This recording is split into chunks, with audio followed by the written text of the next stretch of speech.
Hello, everybody. Tim Hughes here. Happy New Year. Welcome to 2024. My first interview for the year. Thank you, Emmanuel, for coming on and talking about your new book. We're going to be talking about how brands react to the digital customer, because that's the part of the essence behind Emmanuel's book. Emmanuel, tell us where people can find you. Tim, first, thank you for having me on the show. And for people to find me, the easiest way is to find me on LinkedIn. And my name is simply Emmanuel Probst. And on my profile page, of course, you can reach out to me via email, and you have details about my different occupations and publications. Excellent. So we're going to talk about your new book, which is called how do I pronounce it? Because Assemblage or Assemblage, either way works. So we're going to talk about your book Assemblage, which when you define what that means in the book, because I didn't know, it's a perfect metaphor for what you talk about. Yeah, an assemblage is terminology that's inspired from winemaking. That is, when we make a wine or brandy or cognac or whiskey, the winemaker does so by combining dozens, sometimes more than 100 different samples. And so you pick and choose from various aging processes and grapes and barrels and so on and so forth. And by doing so, you create a product that is unique and on brand and stands out from competition. And that's exactly how I believe that we should build brands. And the learning here, there are many learnings in that metaphor. It is that the product evolves over time. So that's really important when you assemble for a whiskey, just like when you create a brand, you have to consider what you have to play with today. That's one thing. And just as importantly, how is the brand going to evolve, or how is the whiskey going to evolve over time, over the next 3, 5, 7 years? Also, another key learning outcome is it is not necessarily the brand or the winemaker with the most money that wins. In fact, most of the time it isn't. It really has to do, and that's why the book is called The Art and Science of Brand Transformation. There's a science to it, but there is also an art to it. And again, it is not because you have the most money that you win at the end. And what was the inspiration behind writing the book? Well, the inspiration is, I think, we're overwhelmed with brands and products. And I think that if you reflect on the old adage from winemaker, that is, I waste half of my money on advertising. The problem is I don't know which half. For all the promise of programmatic advertising and digital advertising and all those great things, well, nothing has changed. Meaning advertisers are still wasting about half of their money on advertising. And I think there's a better way to do business. I think there's a better way to build brands that come at a premium, that people are somewhat more loyal to, and brands that are more sustainable. And that was the starting point for the book. And I think the way to create those brands is not to just sell products, but to create brands that transform people and the world they live in. And what I mean by this is, first and foremost, for marketers to appreciate that nobody wakes up in the morning dreaming about your brand. Very, very few brands command that type of fandom. Really, people want to become someone else, and your brand is in a supporting role. So, Assemblage, the art and science of brand transformation, that means brands can no longer just sell products. Brands must transform people in the world they live in. And the book shows you how to create transformative brands for people, for their community, and for the world at large, while, of course, making a profit, growing your business. So I'm just making a note of what you said. What I get when I've read the book, and what I love about it is that you this is a difficult subject. And what you do is that you there's probably more case studies than theory. The other thing that I like about it, which really jumps out the page. Now, I don't know what it is, but you have a great sense of humor. Thank you. And there's many a times when I was reading your book where I was chuckling to myself. I was like chuckling to myself because and the thing is you also you don't hold the stuff back. You know, it's a bit like what you just said to me, which I've just written it down, which is nobody wakes up in the morning thinking about your brand. And sometimes we need to get that sort of written punch in the face to actually recognize that you go, yeah, of course, yeah, because I'm really excited about my brand because it pays my mortgage. But the thing is, you're not, and nobody else is. And that's one of the things that we have to recognize, isn't it? Well, and Tim, what we call the curse of knowledge is, as a marketer, you know way more about your brand and way more about your competition than 99.9% of people out there. And you spend way more time analyzing and making those decisions. What I mean by this is if you're a CPG brand, people spend 7 to 10 seconds in the aisle. They spend 1.3 seconds making a decision on your product. And most of the time, they repurchase a product they're already familiar with anyway. And what I'm trying to say is, with the exception of our listeners today, you, Tim, and I, very few people, if any, stand before a shelf of 150 SKUs of breakfast cereals and think through it for the next 5 minutes. And very few people have such extensive knowledge about different types of toothpaste and different types of tires and whatever else we sell. People really don't want to think about this. What people want is, again, to be transformed. Who am I and who do I want to become? And in that quest, how is the brand going to support me, and what is the brand that is going to best support me in that quest? That's really what people want to achieve. You talk in the book about, because you just talked about standing in an aisle, but you also talk about the infinite scroll. Yeah. Which I'm assuming is that you can just sit there and just keep scrolling. Correct. Past.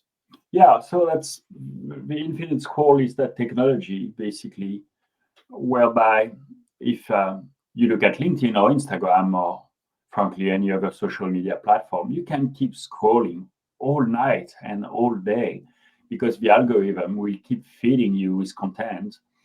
And there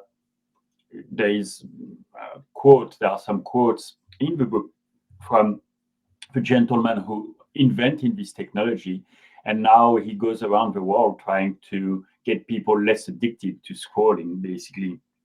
And he's saying, oh my God, when I invented this technology, it was simply so that people don't have to click from page 1 to page 2 to page 3.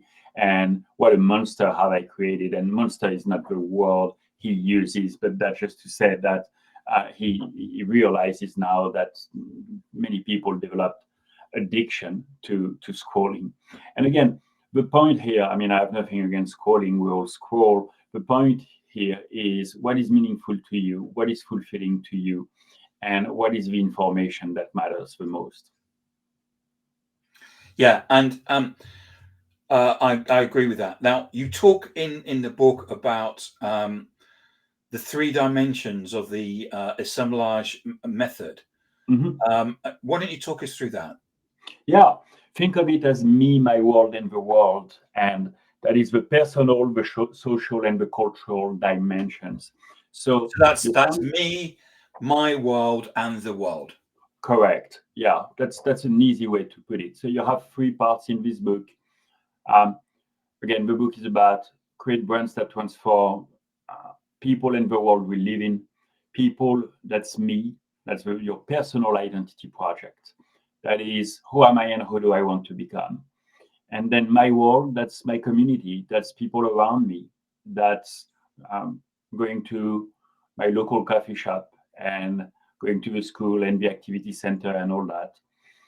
So that's your social environment. And then the world at large, that's your macro context. That is the world we live in. And that has to do with the circular economy and sustainability and upcycling and recycling. And so not just sustainability issues on how to ideally take care of the planet, but also about labor practices and about upcycling and recycling that is giving a second life to products. So those are some of the techniques, some of the methods I touch on in the third part of the book. So go into detail in terms of, or give us an example of what you mean by, and how that works with your assemblage method. So explain to people what you talk about in the book on those three areas. Yeah, so in each chapter, you have techniques, if you will, and tips on how to create those transformative brands on those three levels. So just to be clear, a brand doesn't have to tick all the boxes, right? You can choose to transform people, and you can choose to create brands that transform their community, and you can choose to create brands that transform the world. It's fine if you do all three, but you don't have to. And so in each section of the book, I give directions on how to do this. So let's take an example in section 1, how brands can transform me. Again, that's taking people from who they are to who they want to become. And here in chapter 4 is it's not business, it's personal.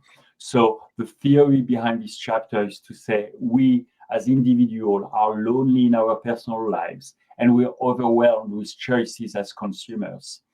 The solution and the directions I give in this chapter is about brand personification, how to humanize your organization, your brand, and its products in the mind of their customers so that you can fulfill this need for attention and combat this loneliness that people have in their personal lives. So a brand that does this well is Petco, for example, in the US, or it is Cadbury in the UK, that both have programs to directly and indirectly combat loneliness, and in this process, create better brands and sell products.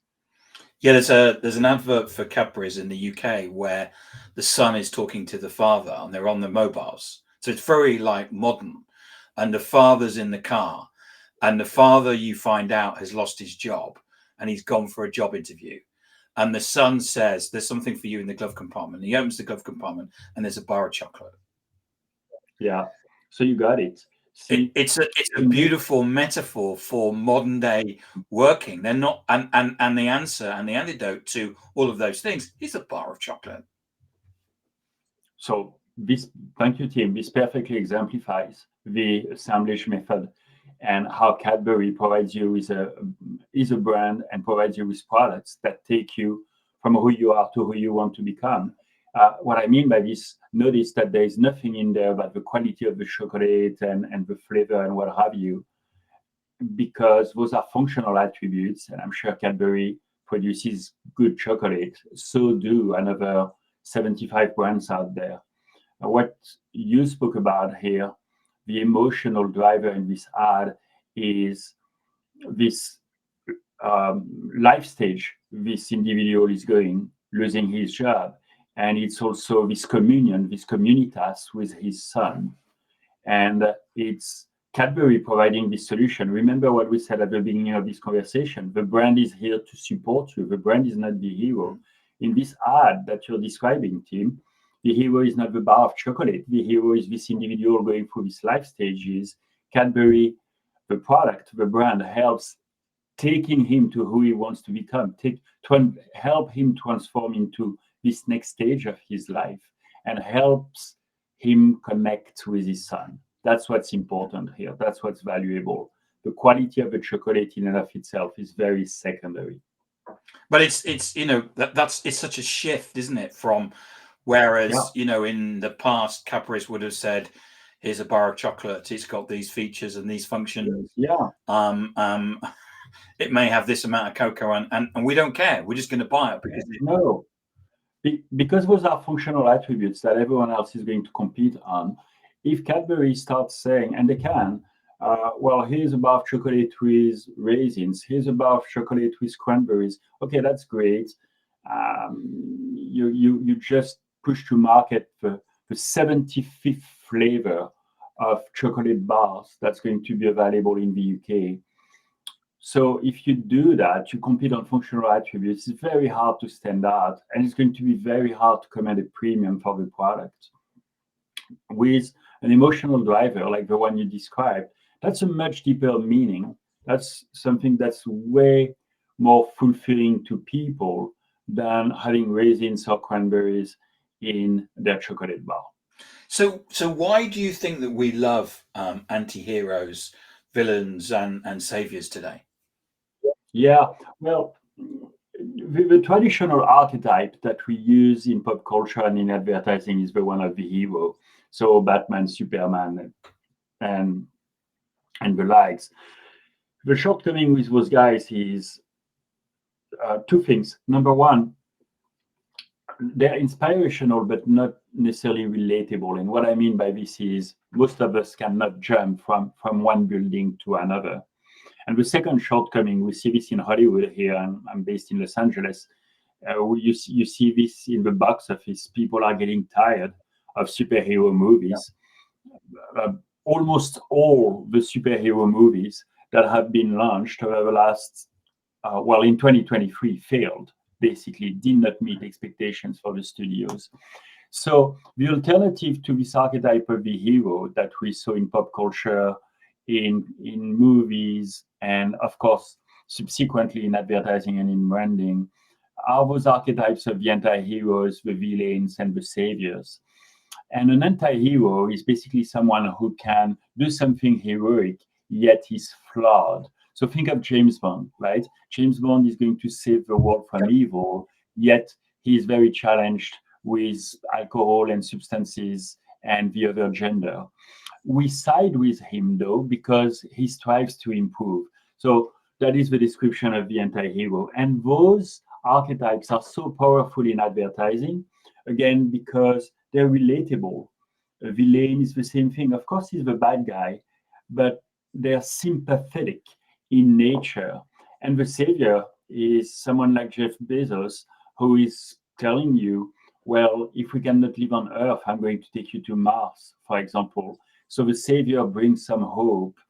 And really the point is heroes, villains, saviors, anti-heroes, they're all relatable and sympathetic in their own ways. In marketing, what's important is the consumer should be positioned as the hero, not the brand. The brand is not the hero. The brand can be positioned ideally as the villains, the saviors, the anti-heroes, something that's relatable, something for people to latch on and to make them the hero. So we got about 1.5 minutes left, and I'm going to ask you the broadest question of that. So I'm sorry about that. But what can a brand do to connect with a digital consumer? Start with the emotion. The digital is only a channel. All this technology, call me old school if you want, but you just illustrated this point with this Cadbury ad that you mentioned, Tim. What I mean by this is it's great to have great platforms to reach people on their mobile device, on their TV, on their tablet, in their sleep if we want to. And we can push advertising and earn media and own media. We can do all those things. That's fine. Start with the core message. What is the emotion your brand is going to deliver? What is this promise of transformation your brand delivers to its audience? That is, what does your brand do to make a positive impact on the target audience, on those consumers, and on the world? From there, how can you build a differentiator and therefore command a premium? And then we can worry about the digital, the messaging, how you activate the omnichannel strategies, which all this is very important. I do this for my clients day in, day out. I'm not discounting the importance of great media planning, great graphic assets, design assets and omni-channel marketing and the funnel and all those things. But I'm saying that you need to start with the core proposition, that is, what am I enabling for people that my competitors do not? Fantastic. Emmanuel, really appreciate you coming on today and talking about your book. Where can people find a copy? Yeah, the book's available on Amazon. You can purchase the hard copy. You can also purchase the digital edition. There we go. And last but not least, you can listen to the book on Audible. And great news, I'm not the one reading the book. So, but it's really a great way to grab this book. And here again, see, it illustrates what we said before. What's important is the substance. We spoke about the assemblage metaphor and how to create brands that transform people. Now, the way you choose to consume the book, it's entirely up to you. You can do old-fashioned hard copy. I personally love books. I love books, you can read on a tablet, or you can listen to it while driving or going to the gym. That's completely and just so people recognize it, it's the book behind you with the purple cover, isn't it? That's the one. Excellent. Absolutely. And people can get hold of you on LinkedIn if they want to connect with you, can't they? That is correct. And in fact, I encourage people to do so. I read my own emails. So you're more than welcome to connect with me on LinkedIn, drop me a note, any comments or questions you may have, and I will be delighted to reply to your message. Excellent. Thank you so much for coming on today, Emmanuel, and talking about your book. As I say, I loved it. I thought it was great, and I'm going to say again, because it's a great informative book. I got loads out of it, and there's loads of case studies, and you do have a great sense of humor. Thank you so much, Tim. Thank you for having me on the show today. You're welcome. And for giving me this opportunity to connect with your community. Thank you. Thank you.